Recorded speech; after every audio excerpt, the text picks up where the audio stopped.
राष्ट्रवादी काँग्रेस पक्षाचे अध्यक्ष जयंत पाटील,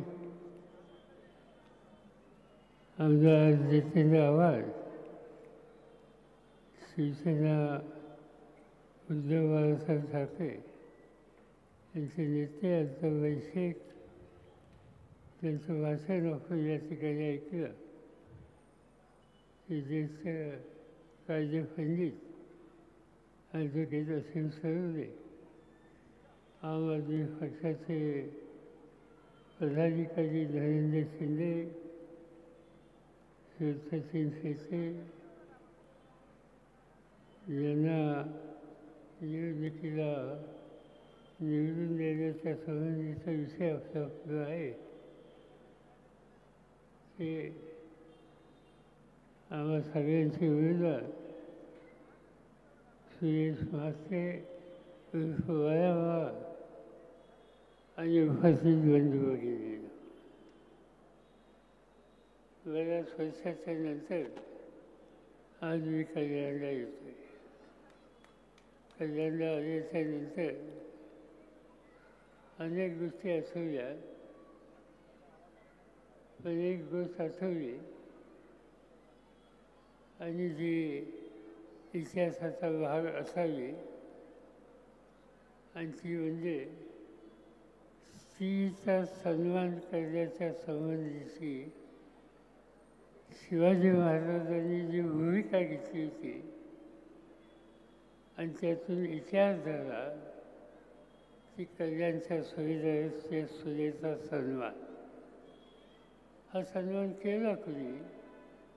शिवछत्रपती. या देशामध्ये राजे अनेक होऊन गेले, पण 300 वर्ष होऊन गेल्याच्या नंतरसुद्धा सामान्य माणसाच्या अंतःकरणावर कोणत्या राजाचं स्थान आहे हा प्रश्न विचारला तर एकच नाव येतं, शिवछत्रपतीचं. कारण त्यांनी इतिहास केला. राजे अनेक होऊन गेल्याने सांगितलं, म्हणजे जिथे यादवांचं राज्य असेल, दिल्लीला मोगलांचं राज्य असेल, विजापूरला विजापूरकरांचं राज्य असेल, अनेकांची राज्य होऊन गेली. त्यांच्या नावाने ती राज्य ओळखली जातात. पण शिवाजी महाराजांचं राज्य, भोसल्यांचं राज्य कधी कुणी म्हणत नाही. रयतेचं राज्य, हिंदवी स्वराज्य, सामान्य माणसाच्या हिताची जपणूक हा एकमेव उद्देश ठेवून राज्य चालवण्याच्या संबंधीचा इतिहास ज्यांनी केला त्या शिवछत्रपतींचा उल्लेख आपल्या सगळ्यांच्या अंतःकरणामध्ये आहे. आणि त्याचा कल्याणचा कुठं ना कुठेही संबंध येतो. आणखी एका गोष्टीची मला आठवण आली की 1967 साली मी पहिल्यांदा महाराष्ट्राच्या विधानसभेत निवडून गेलो. विधानसभेत नवीन सभासद होतं, वय 26-27 होतं, औत्सुक्य होतं विधानसभेचं, कामकाज पद्धतीचा अभ्यास करायची इच्छा होती.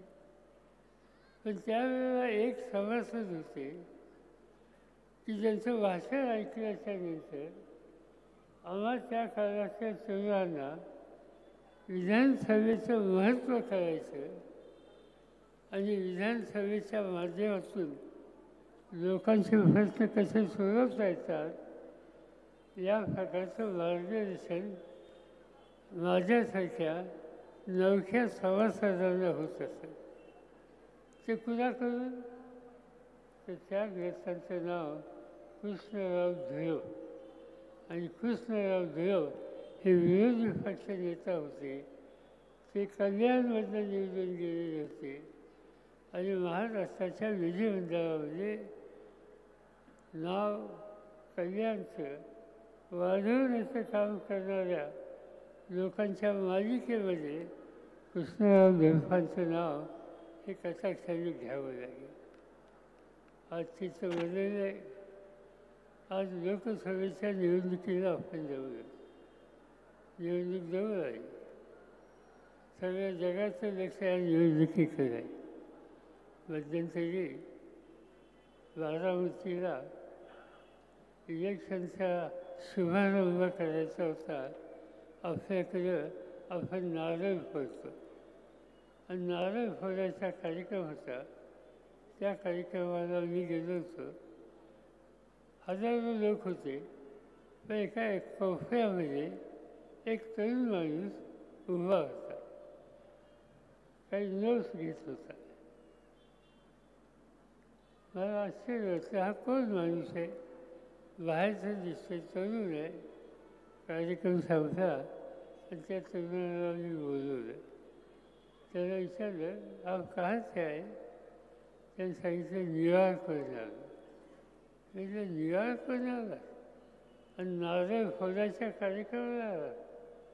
त्याने सांगितलं तसं नाही, मी न्यूयॉर्क टाइम्स या वर्तमानपत्राचा प्रतिनिधी आहे आणि माझ्या मालकाने माझ्या वर्तमानपत्राने भारतातील निवडणूक हे त्याचा स्टडी करायला आणि त्याचा रिपोर्ट द्यायला मला इथं पाठवलेली आहे. मी त्याला म्हणलं की अमेरिकेच्या लोकांना इथे निवडणुकीचं काय फायदे? मी सांगितलं असं नाही, भारत ही जगातली मोठी लोकशाही आहे. अमेरिकेपेक्षा सुद्धा मोठी आहे आणि त्यामुळं जगाला भारताच्या निवडणुकीच्या संबंधीची आस्था आहे आणि औत्सुक्य आहे. म्हणून मी या ठिकाणी आले. सांगायचं तात्पर्य आहे की आपली निवडणूक ही कल्याणपुरती सीमित नाही, ही ठाण्यापुरती सीमित नाही, ती महाराष्ट्रापुरती सीमित नाही. तिच्याबद्दलची आस्था आणि औत्सुक्य जगात जिथं जिथं लोकशाही आहे त्या सगळ्या देशामध्ये आहे. आणि त्यामुळे या निवडणुकीकडं तुम्ही मी सगळ्यांनी अत्यंत गांभीर्यानं बघायला पाहिजे. निवडणुका अनेक झाल्या देशात.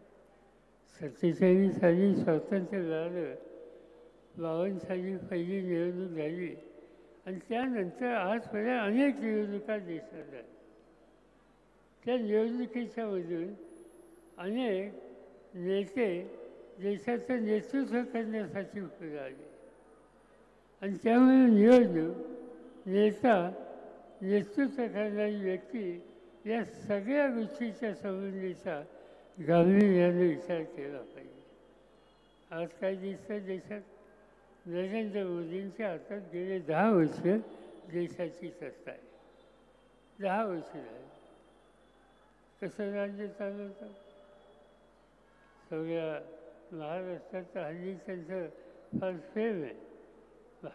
महाराष्ट्रात अनेक ठिकाणी ते येऊन गेल्या 15 दिवसात, महिन्यात आणि आता उद्या परवा परत येणार.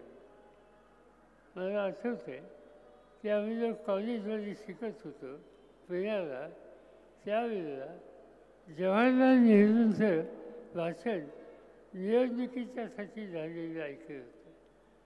इंदिरा गांधींचं ऐकलेलं होतं, राजीव गांधींचं ऐकलेलं होतं. अनेकांची, अनेक नेतृत्वाची भाषणं आम्ही लोकांनी ऐकली. काय असायचं ते भाषण? गेल्या 5 वर्षात काय केलं याचा आढावा, उद्याच्याला देशाच्या समोरचे प्रश्न कोणते याची माहिती आणि उद्याच्याला देश भक्कम कसा करायचा, तुमचं दुखणं सोडवायचं कसं, या प्रकारचं मार्गदर्शन. साधारणतः प्रधानमंत्र्यांचं भाषण म्हणजे या सगळ्या गोष्टी पुढे यायच्या. आज काय दिसतंय? आज येतात मोदी साहेब, 2 शब्द बोलतात, ज्या गावात गेले असतील त्या गावच्या लोकांची आठवण करणार. सातारला गेले तर सुरुवात करायची, कसे काय हात सातारचं, ते सातारच्या लोकांना कौतुक असायचं. प्रधानमंत्री आपल्या गावाचा उल्लेख करतो आणि मराठी भाषेत करतो, तेवढं लिहून आणलेलं असायचं. यांनी सुरुवात करतात पण देशाच्या समोरचे प्रश्न किती वाढतात? आज किती अडचणी आहेत. आज देशाच्या समोरचे प्रश्न याचा विचार करायचा झाला तर समोर देशाच्या सगळ्या सीमांचा विचार हा करण्याची आवश्यकता असते. तुम्हाला लोकांना माहीत असेल की आज काय स्थिती आहे. आज आपल्या देशाच्या चीन आणि भारताच्या सीमेवर 130 किलोमीटरचा पट्टा जो भारताचा होता आज चीनने आपल्या ताब्यात घेतलेला आहे. अरुणाचलसारखा प्रदेश तुम्ही त्या ठिकाणी गेलात तर अरुणाचलची सीमा आणि चीनची सीमा जवळ आहे. चीन अरुणाचलच्या सीमेमध्ये घुसला, त्यांनी तिथं नवीन रस्ते केले, त्यांनी लष्कराच्या लोकांना राहण्याच्यासाठी छोटी छोटी घरं बांधली. याचा अर्थ काय? या देशाच्या एका राज्याच्या सीमेवर चीन येऊन घरं बांधतो, रस्ते बांधतो, लष्कराच्यासाठी सुविधा देतो आणि आमच्या देशाचे प्रधानमंत्री त्याच्याकडे धुंकूनही बघत नाही. आज तिथपर्यंत आले, उद्या आणखीन फुलं यायची. मी देशाचा संरक्षण मंत्री म्हणून काही वर्ष काम केले. मी अरुणाचलला गेलो होतो, चीनच्या सीमेवर गेलो होतो, चीनमध्ये गेलो होतो आणि तिथं या सगळ्या प्रश्नातून मार्ग कसे काढायचे याची आपल्या आर्मी, नेव्ही, एअरफोर्स या सगळ्यांशी विचारविनिमय केला. पण आज या महत्त्वाच्या प्रश्नाकडे देशाच्या नेतृत्वाचं लक्ष नाही. अनेक गोष्टी अशा सांगता येतील.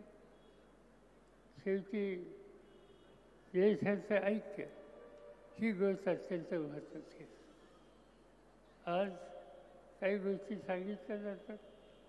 आज सांगितलं गेलं, मगाशी काही वक्त्यांनी सांगितलं की धान्य फुकट द्यायचा निर्णय घेतला.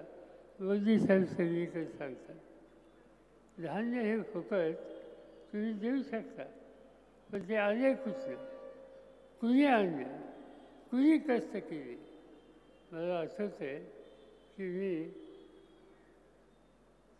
10 वर्ष या देशाचा शेती खात्याचा मंत्री होतो. मंत्रिपदाची शपथ घेतली आणि घरी आलो. घरी आल्याच्या नंतर एका तासामध्ये एक अधिकारी मला भेटायला आले, एक फाईल घेऊन. मी आत्ता शपथ घेतली, हे काय फाईल लगेच घेऊन आला?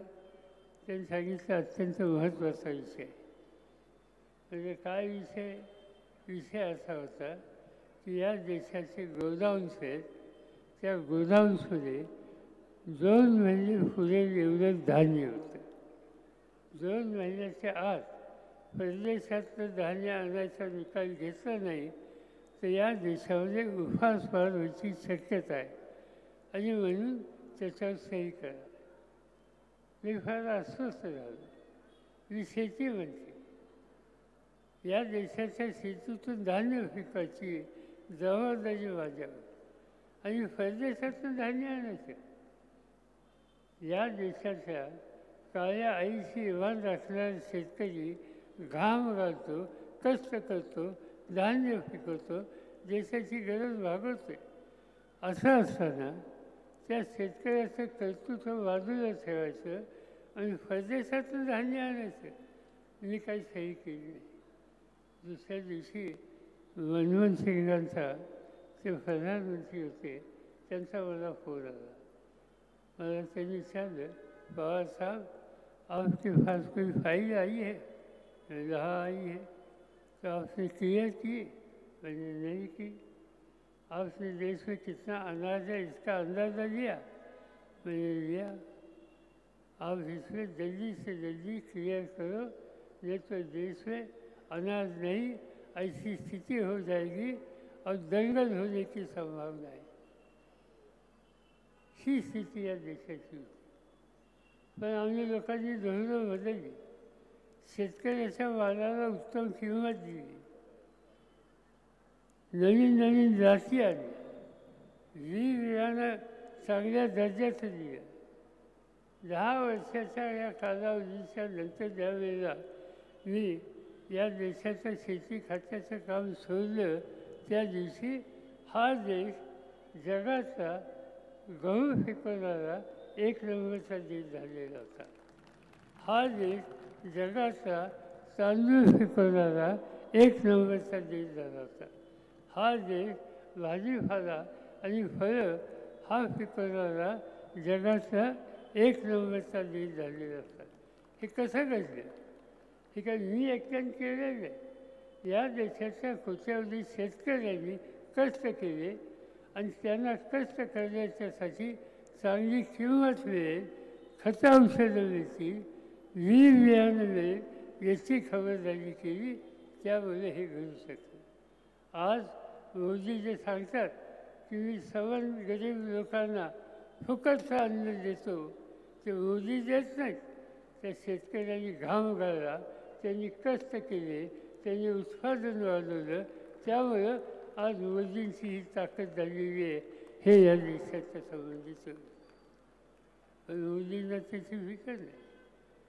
ते काही या कष्टकरी माणसांच्या हिताची जपणूक करावी याचा विचार कधी करत नाही. त्यांची प्रत्येक धोरणं बघा, प्रत्येक धोरणं जो करतो त्याचा सन्मान नाही, जो मेहनत करतो त्या मेहनतीची किंमत नाही. यांचं तर एकंदरीत सगळं धोरण टीकाची फळी करणं, जुन्या सरकारवर टीका करणं. आज ते येतात, ठिकठिकाणी जातात आणि टीका कुणाच्या करतात? टीका करतात व शहाजादे आए है. कोण शहाजादे? शहाजादे म्हणजे राहुल गांधी. राहुल गांधी याची चवळी करतात. कशासाठी चवळी करतात? राहुल गांधींनी एक काम हातामध्ये घेतलं. कन्याकुमारीपासून काश्मीरपर्यंत 7 देशामध्ये पदयात्रा काढली. 7 रस्त्यांनी जाताना लोकांना भेटले, त्यांचं सुखदुःख समजून घेतलं आणि या देशाच्या समोरचे प्रश्न सोडवण्याचा उद्या अधिकार आला तर ते प्रश्न नीट समजून घेतले पाहिजेत. त्यासाठी पदयात्रा. पण त्याची चिंगालची, त्यांच्या कुटुंबियाची चिंगालची. राहुल गांधींच्या कुटुंबियाचं या देशाला काही योगदान नव्हतं. राहुल गांधींचे वडील, त्यांची काय स्थिती झाली? राजीव गांधींची हत्या झाली. आपण पाहिलं. या देशामध्ये आधुनिकता आणण्याचं काम त्यांनी केलं. राजीव गांधींच्या मातोश्री श्रीमती इंदिरा गांधी देशाच्या गरिबीचा प्रश्न सोडवण्याच्यासाठी त्यांनी कष्ट केले.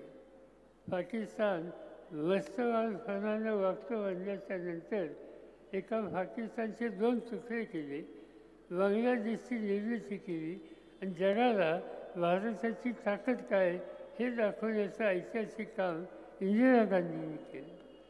त्या इंदिरा गांधींची हत्या झाली.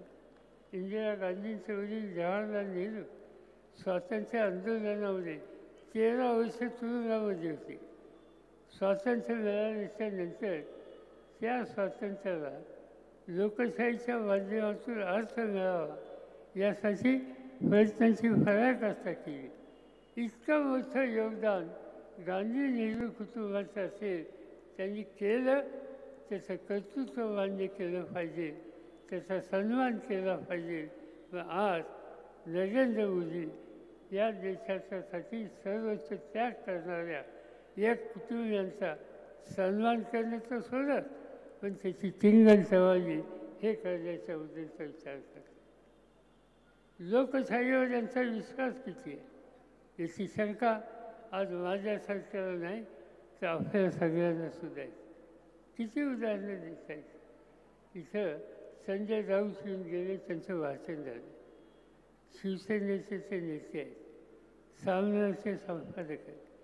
कधी काही त्यांनी प्रधानमंत्र्यांच्या टीका केली. परिणाम काय झाला? त्यांना अटक केली, 6 महिने तुरुंगामध्ये ठेवलं. वर्तमानपत्राचा संपादक त्याचा लेखणीचा अधिकार आहे. काय लिहावं याचं स्वातंत्र्य आहे. तुम्हाला ते नाही पसंत होईल तर वाचू नका. पण त्यांनी लिहिलं म्हणजे 6 महिने तुरुंगात टाकायचं. महाराष्ट्रामध्ये असे अनिल देशमुख हे मंत्री होते आणि हे मंत्री असताना त्यांच्यावर कोणताही आरोप केला. त्या आरोपाच्या संबंधी सविस्तर चौकशी करण्याची तयारी त्यांनी दाखवली. त्यांचं धोरण मोदी साहेबांच्या धोरणात टीका करण्याचं होतं. ही अनिल देशमुखांची एक छोटी केस मोदींच्या नजरेसमोर आली. त्यांच्या सरकारने महाराष्ट्राच्या गृहमंत्र्याला अटक केली आणि 10 महिने तुरुंगामध्ये ठेवलं. राज्याच्या गृहमंत्र्याला किती उदाहरणं सांगता येईल. झारखंड नावाचं राज्य आहे, आदिवासींचं राज्य आहे. तिथला मुख्यमंत्री आदिवासी आहे. आदिवासींच्या कामाकडं मोदी साहेबांचं लक्ष नाही याच्याबद्दल त्यांनी टीका टिप्पणी केली. त्या मंत्र्याला मुख्यमंत्र्याला आज तुरुंगामध्ये टाकलं. झारखंडचा मुख्यमंत्री आज सुद्धा तुरुंगात आहे. अरविंद केजरीवाल दिल्लीचे मुख्यमंत्री, अतिशय चांगलं काम करणारा मुख्यमंत्री, अतिशय चांगली आरोग्यसेवा आपल्या राज्यामध्ये जनतेच्यासाठी त्यांनी तयार केली. अतिशय उत्तम शैक्षणिक सुविधा आपल्या नव्या पिढीला त्यांनी दिल्या. केंद्र सरकार दिल्लीच्या प्रश्नाकडे पाहिजे तसं लक्ष देत नाही याच्याबद्दल त्यांनी केंद्रावर टीका केली तर केजरीवालना अटक केली. केजरीवाल जसा IAS अधिकारी असतो तसा इंडियन रेव्हन्यू सर्व्हिस नावाची एक संस्था आहे केंद्र सरकारची, त्या विभागाचा आधी अधिकारी होता. 3दा निवडून दिलेल्या लोकांनी दिल्लीच्या त्यांना राज्य चांगलं चालवलं, स्वच्छ कारभार, केवळ निवडींच्या टीका केली म्हणून त्यांना तुरुंगात टाकलं. आपलं भाग्य काल त्यांना सुप्रीम कोर्टाने सोडलं. या सगळ्या गोष्टी एकच सांगतात की आजचे हे राज्यकर्ते लोकशाहीच्या माध्यमातून जात नाही. संसदीय लोकशाहीबद्दल हिची या देशाला गरज आहे. आणि एखादा राज्यकर्ता लोकशाहीवर विश्वास ठेवणार नसला तर हळूहळू हा तो देश हुकूमशाहीच्याकडे जातो.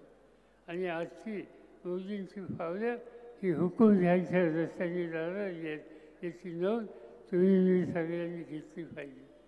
या देशाच्या स्वातंत्र्यासाठी अनेकांनी खस्ता खाल्ला, अनेकांनी आयुष्याची उलटीचा काळ दिला. त्या सगळ्यांच्या त्यागातून, त्यांच्या कष्टातून हा देश स्वतंत्र झाला.